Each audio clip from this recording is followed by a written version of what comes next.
झांसी नवाबाद थाना क्षेत्र की एक महिला एसएसपी कार्यालय पहुंची, जहां उसने मकान मालिक के लड़के पर कई गंभीर आरोप लगाते हुए एसएसपी को प्रार्थना पत्र दिया।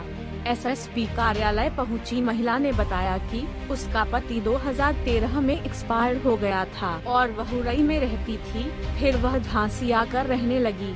झांसी आकर उसकी मुलाकात जिस मकान में वह किराए से रहती थी, उसके मालिक के लड़के से हुई। महिला का आरोप है कि मकान मालिक के लड़के ने शादी का झांसा देकर उसके साथ शारीरिक संबंध बनाए। पीड़ित महिला का कहना है कि उसकी बच्ची के साथ भी उक्त युवक द्वारा अनैतिक कार्य किया गया। एसपी सिटी ज्ञानेंद्र कुमार ने बताया कि एक महिला एसएसपी के समक्ष पेश हुई थी। उनका आरोप था कि एक युवक शादी का झांसा देकर पिछले 9 साल से बलात्कार करता आ रहा है। जांच उपरांत घटना सही पाई गई तो एफआईआर कर अग्रिम वैधानिक कार्यवाही की जाएगी। हम उरई में रहते थे। उरई से फिर मेरा पति एक्सपायर हो गया था 2013 में। मैं झांसी आके रहने लगी। सुभाष फुटबॉल के मकान में किराए से रहने लगी। इसके बाद उसके मकान मालिक के लड़के ने मेरे साथ शारीरिक संबंध में प्यार का दिलासा दिया कि हम तुमसे शादी करेंगे, आपका भी पति मर गया है और मेरी भी औरत मर गई है, तो हम आपसे शादी करेंगे। यही दिलासा दिलाते दिलाते उसने 9 साल गुजार दिए। 2018-19 में उसने अपनी दूसरी शादी कर ली।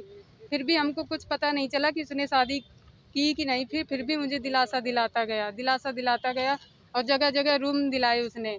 जहाँ से जैसी खबर मिलती गई वहाँ से उसने हर जगह हमें रूम दिलाता रहा। फिर उसके बाद में 4 जुलाई को खुशीपुरा में उसने 27 तारीख को कमरा दिलाया। उसके बाद में 4 जुलाई को हमारी बच्ची के साथ उसने गलत किया। हमारी बच्ची को हमारे साथ किया। मैंने मना किया कि मेरे साथ कुछ नहीं करो, तो उसने कहा कि बच्ची के साथ उसने गलत किया। बच्ची के साथ गलत किया, उसने बच्ची को पटक दिया ज़मीन में, उसके शरीर में हाथ फेरा, किसिस किया और उसकी बाथरूम की जगह में उंगली भी डाली और धमकी दी कि अगर तू किसी से बताएगी या कहीं जाएगी तो तुझे मार दूंगा, तेरी बच्ची को उठा के और ऐसे ही करता रहूँगा, और तू कहीं भी जाएगी तुझे ख़त्म कर दूंगा मैं, और सबको खरीद लूँगी। तू पुलिस के पास जाएगी, कहीं भी जाएगी, सबको खरीद लूँगा मैं। तू स्कूल भी भेजेगी बच्ची को तो वहाँ से भी उठवा लूँगी मैं बच्ची को। ऐसे ही धमकी देता रहा वो।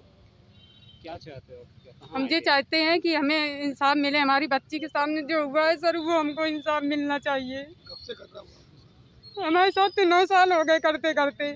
फिर बीच में हम झाड़ू पोछा करने चले जाते, बच्ची को घर पे छोड़ के चले जाते थे, तो बच्ची के सामने जो करता हो, क्योंकि बच्ची डर की वजह से हमको बताती थी नहीं। उसको धमकाता था कि अगर तू मम्मी से बताएगी तो तेरे संग इसी तरह करता रहूँगा। तो उसने हमें नहीं बताया। फिर 4 जुलाई को उसने हमें बताया। उसने आया और हमारे साथ गलत किया, तो हमारे इन्फेक्शन हो गया था बाथरूम की जगह में। फिर भी उसने हमारे संग गलत किया। तबीयत खराब थी, फिर भी वो करता रहा हमारे साथ में।